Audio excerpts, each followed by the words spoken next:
the Hydrasynth from Ashun Sound Machines. It's been out for about 2 years. In fact, they've just released 2 new versions of it. It's been reviewed, demoed and talked about. And so, why are you making a video about it?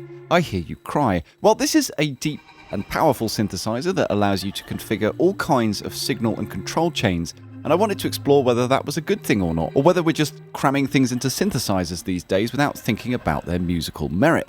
After all, some of the most popular and enduring synth designs of all time are very simple.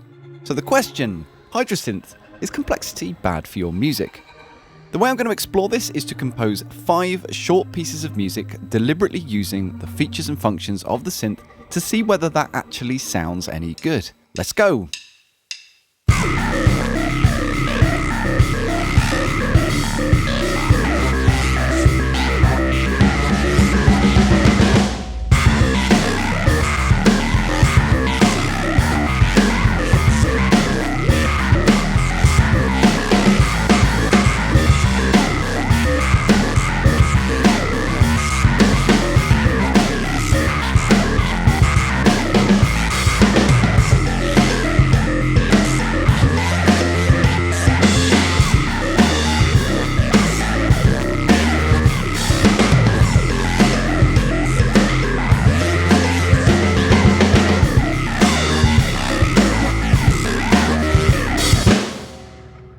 So we've just got one instance of the Hydrasynth here, no overdubs or layers, and a simplified breakdown of the patch is on screen. We're in unison mode and we have 3 oscillators, 2 saw and 1 square, and the first 2 are being modulated by their respective mutants.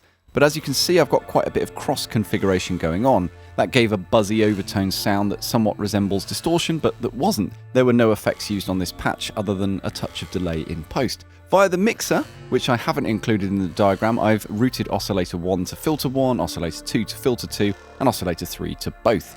Filter 1 is using the vowel type filter, and filter 2 is state variable. They can be configured in series or parallel, and I have them in parallel here. I've then got user configured polyrhythmic stepped LFOs, a BPM synced sine LFO, an envelope, and poly aftertouch, all modulating parameters of the 2 filters, after which we have the amp. So there's quite a lot going on there. Let's try another.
Okay, so totally different to the first demo. This time it's a multi-track affair. The main part you hear at the start used the chord memory option. So what, haven't we had chord memory since the 80s?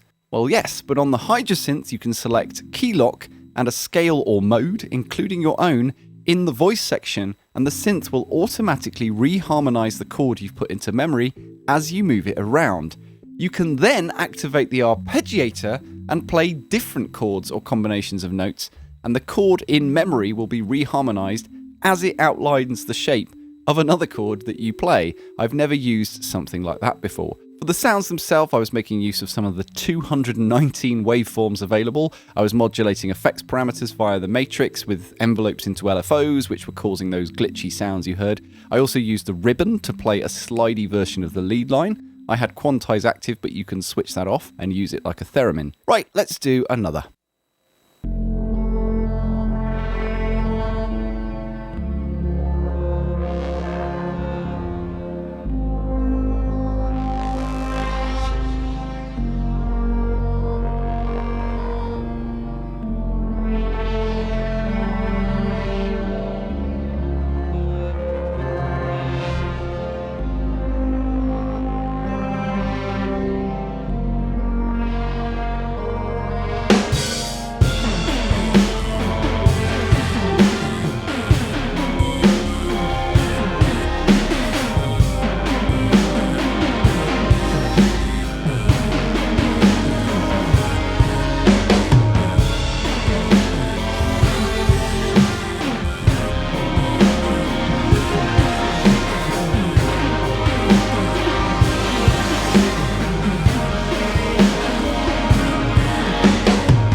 Something different again, making use of the beautiful poly aftertouch. The wave scanning, the mutants, the ring mod, the two filters in parallel, sample and hold, stepped LFOs with smoothing, multiple envelopes and effects. I then overdubbed some rhythmic material as the track developed, which is totally possible to do with the Hydrasynth. I also made use of the stepped LFOs locked to semitones, and I routed one to each of the three oscillators to play a polyrhythmic sequence. Here's that on its own.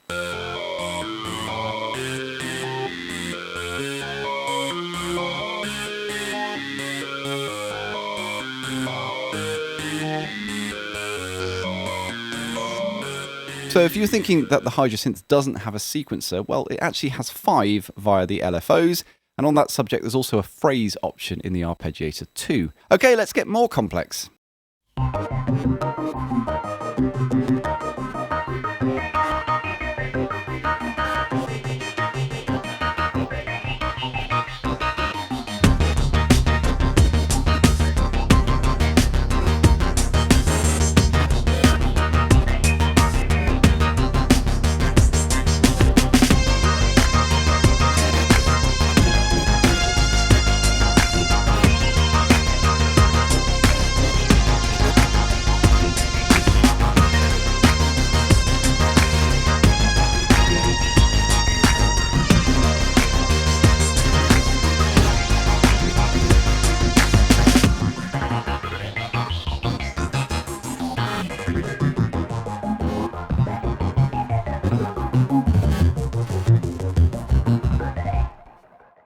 Okay, so this was pretty complicated. I was making use of all of the ins and outs on the Hydrasynth and combining it with some modular goodness. The patch is on screen if you want to pause it and have a look, but it's way too long to explain in full. A couple of notes: both control signals and audio signals can be run through the two mod inputs, so that's how you get external audio into the Hydrasynth, if you were wondering.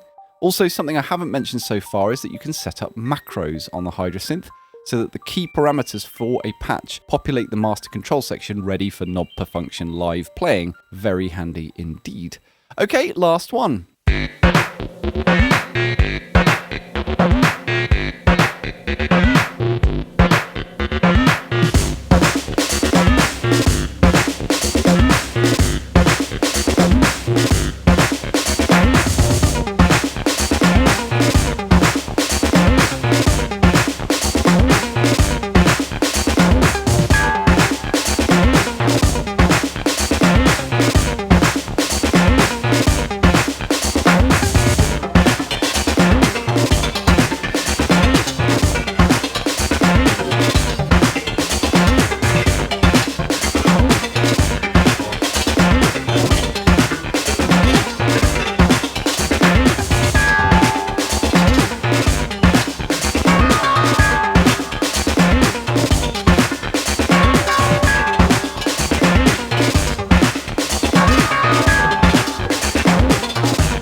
A sign of whether an instrument is of use is whether it sits with other instruments. So for this demo, I did a live jam with 4 other synths and a sampler. I was using 4 ring modulators in this demo, and the ratcheting and chance options on the Hydrasynth arpeggiator, along with modulation of wave scan, filters and effects parameters, etc. I was also using some post-filter drive too, which I quite like. I think we were getting close to it being a mess, but we were just on the right side, and ultimately the point of the video was to try to explore that. Before I sum up, there is just one other feature I should mention, which is random. You can hit that and define which parameters to randomize, and by how much. If you then like the outcome for a particular module, say the oscillators, you can turn off their randomization and keep randomizing the other parameters, switching them off one by one as you get something you like. So that's another way to generate complex sounds in a kind of sequential rolling of the dice manner, which I thought was interesting. So now we come to the opinion part of the video, so feel free to agree or disagree or a bit of both in the comments section. So in my opinion, in the case of the Hydrasynth, is complexity bad for your music? Absolutely not.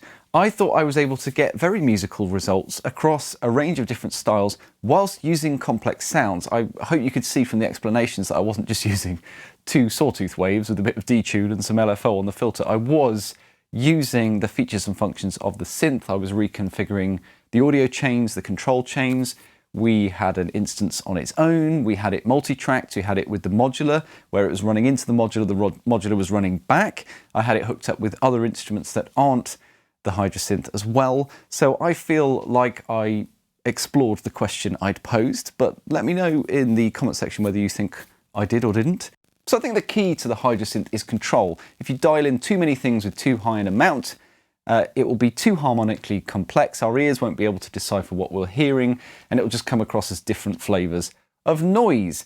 So you have to be mindful of that, dial in a bit of this, bit of that. If you add that in, maybe you need to go back to that to back that out, that kind of thing. So I know a lot of you out there have got Hydrasynths and have been asking me to do a video, and I'm glad that I finally have been able to. I hope it was interesting. Thank you to Ashun Sound Machines. Thank you to Source Distribution for sponsoring this video, and thank you for watching.